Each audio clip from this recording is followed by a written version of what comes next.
Hey ladies, so listen, today we're going to do a quick tutorial on how to patch.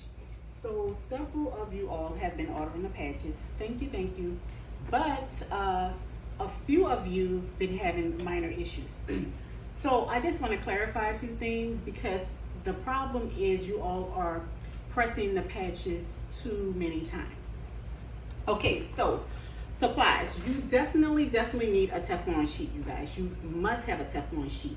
Okay, so I just want to show you all this, but we already have a Teflon sheet attached to our heat press. So let's get moving. Okay, so we have all of our patches ready. So this is our first patch. So what I believe the problem is, most of you all are taking your first patch, pressing down, taking your second patch, pressing down, taking your third, fourth, fifth, sixth patch, and pressing down.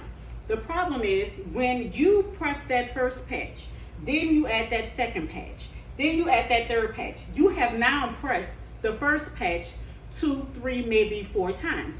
Therefore, you are burning the patch out. So the best thing to do, you all, is configure your layout first. So this is what I'm going to do. I have my jacket. I know this is my top. We're going to pull the back layer, but first let's do the layout. So this is my first patch. So I have my queen second patch. I have this third patch. This patch goes a little further down. We have the love patch. So these three patches are our first set of patches that we're going to press together. Okay, so the first thing I'm going to do is, I have my layout, my top layout. So now I'm going to pull the patch, pull the back, and this is just the back protective layer protecting the glue. So we're going to completely pull that off, and you should have the shiny back part, which is the glue. So I'm going to place that, pull my second patch, place it, my third patch, I'm going to place it,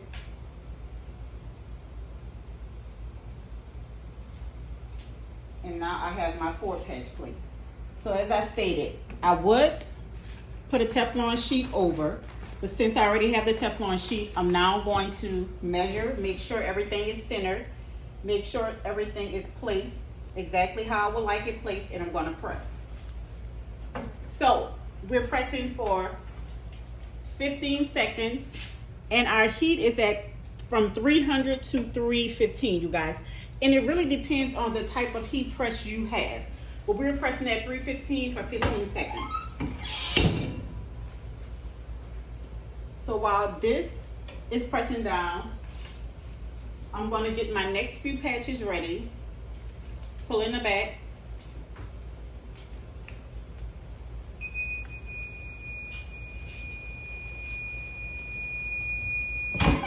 So we have these patches, they're still hot to touch.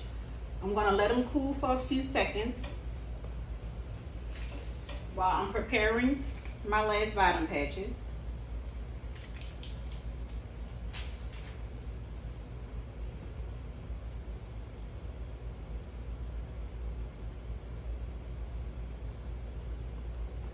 Okay, so I've let it cool for just a few seconds, and I am going to do another press on this. So I'm going to flip, and this is a crop jacket, so I'm just going to flip it over,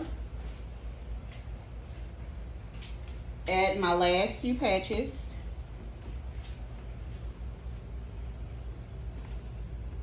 to complete the back of this jacket. So when I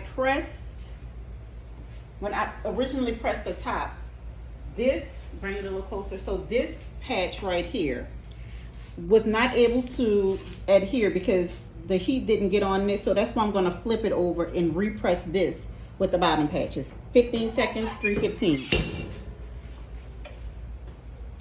So you notice the top patches, this top patch has only been pressed once, but now the middle patches under here, this will be the second patch for the middle, the second press for the middle patches, and the first patch for these bottom patches, right? So now these have been pressed twice. This one once, this one once. We're gonna let this cool. The key pretty much is doing your layout before you even start pressing, because the biggest issue is you might press and well, I think the biggest issue is you all are pressing one at a time.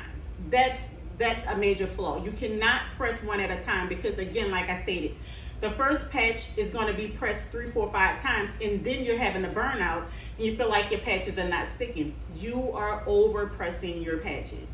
Okay, so a few seconds. Our back is pretty much done. This adhesive is really strong and it holds. So we're going to go just one final press at the top, and I'm just pressing the top since this middle has been pressed twice for 15 seconds. Then I'm going to flip it over and I'm going to press the middle and the bottom, and that will be our final press. So that will make 3 presses. So that would make a total of 2 presses at the top. This will be 3 and this will be 2. So I would prefer 3 presses max, just 3. You can do 4 for some patches, and if your temperature is about 300, you can do 4. But I would suggest just doing 3 if you can. Okay, so the top is done. You're about to do the final press on the bottom. Okay, and this should be all of the pressing you should do on your patches. Okay, let it cool for a few seconds, and that's pretty much it. So on the front sides, all you're doing is repeating the same process. I'm not going to do a whole press, but I am going to just do a quick layout. So on this side, we have a mask, a crown, and just a word in a middle patch. So I've pretty much, because it's a crop jacket, I've pretty much totally laid out, you guys, this side. I can, once I peel the back, because I have not yet peeled the back, because I'm not going to press it right now, but just as an example, I have this whole side. The buttons right here, I want to flip this over so I'm not burning the buttons. This can be pressed down all together. 2 times 3 max, and you're done. So that's pretty much it for the patching. But a few quick tips. If you happen to burn out the tips of your patch or any of your patch, this is my go-to fabric glue, Aleene's. You could get it at Walmart, you could get it at Joann's, Michael's, any of those, and you also can purchase it on Amazon. And just for decorative purposes, I use the tulip color shots and definitely the tulip glitters. So this has been just a quick tutorial on how to patch. You guys, I urge you to please look at this video before you start patching, just so you do not burn out your patches, okay? Comment below, let me know if you have any questions, or DM me. Thank you, and I appreciate your business.